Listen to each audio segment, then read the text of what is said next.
ও দোস্ত রে, আর পরীক্ষার জীবনেও খারাপ হওয়ার কথা না, বুঝেছিস?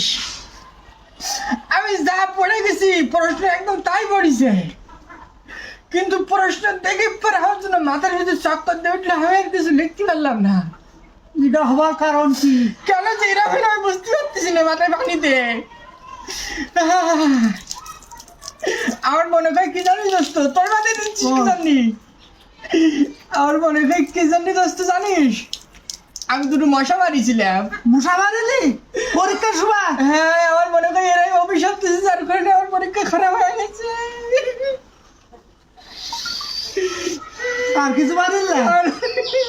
রাসেল ভাইকে মারিল না? হ্যাঁ দোস্ত, এটা রাসেল ভাইবার মারিছিলাম, তার জন্য হয়তো হতে পারে সে অভিশাপ দিয়েছে। তুই ঠিক কথা কইছিস। তুই আর রাসেল ভাইকে তো যদি না মারতেন, ও তোর কামড়ালে তুই মুড়ি গেলি, আজকে অসুবিধা হইতো না। ঠিক কথা করছিস রে দোস্ত, মাথায় তোর আজকে পরীক্ষাটা খারাপ হইতো না, মুড়ি গেলি। আমি মনে করি ফেল করবা নে।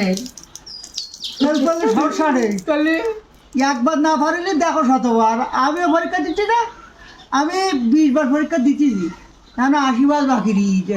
চেষ্টা করতেই থাকবো 100 বার, একবার না পারিলে দেখো শতবার। সত্যি করছিস? হ্যাঁ। তাহলে কি করতে মানে একবার হারিয়ে দেবো। না, কিছু নাই। একদিন